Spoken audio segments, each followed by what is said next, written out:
Okay guys, so now we're going to show you how to cook the vegetables for your zero willpower meals. So there are four main vegetables we like to use. You can see them here. Basically though, the way you cook all of these vegetables or any vegetable in the zero willpower system is going to be the same. You're going to be steaming all of these, and the best way to do it is with this right here.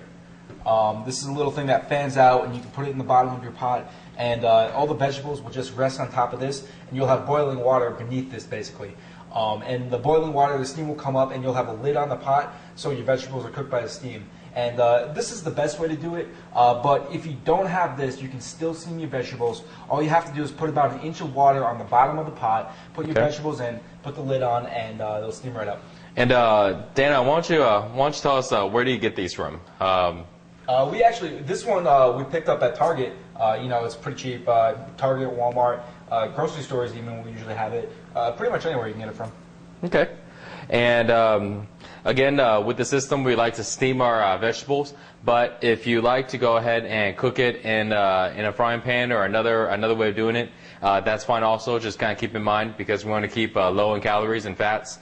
You want to make sure when you're using your oil just to use a little bit. And your seasoning, again, stay away from the starchy ones like all the sauces, things like that. What we like to do for our vegetables is use really similar seasonings to the meat, but we may not use like the steak ones or the chicken ones or the mesquites. You can if you like.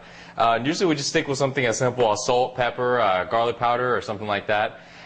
Usually we go ahead and put the vegetables in the pot first, and then we'll go ahead and season over it. And I guess we'll go ahead and get started cooking here. First thing we'll do is start off with our broccoli.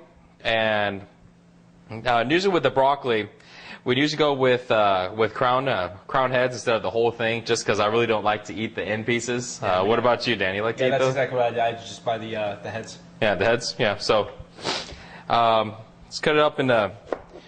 Usually, I like my pieces to be kind of medium size. I don't really want them to be very small. And then once you steam them, they kind of break pretty easily, anyways. So we'll kind of just cut them into kind of a mediocre size here.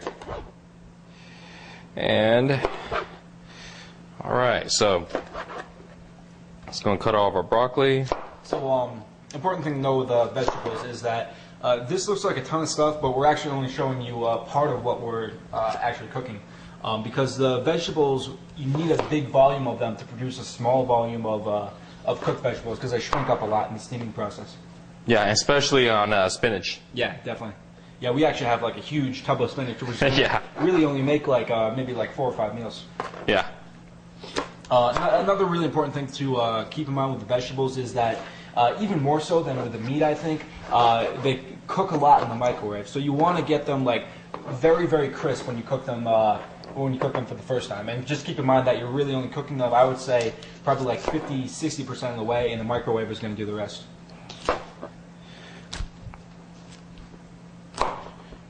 All right, and another thing that really helps with that process is keeping the pieces big, like Mike is doing. When I first started, I used to chop them really, really small, but I find that in the microwave, pieces like that can kind of disintegrate. But bigger pieces, they're going to be still crisp, and they'll be soft, so you can break them up if you want. Yeah, broccoli sometimes turn into mush if you keep them too small, right? Yeah. So for me personally, broccoli is a staple vegetable. I would say probably like at least 75% of my meals are with broccoli, just because it's so easy, and I personally like the taste a lot. And if you're looking for just one to keep it simple, I would say the broccoli is what you want to go with. Yeah. So now we're just going to go ahead and stick into the pot, and we'll start on the next one.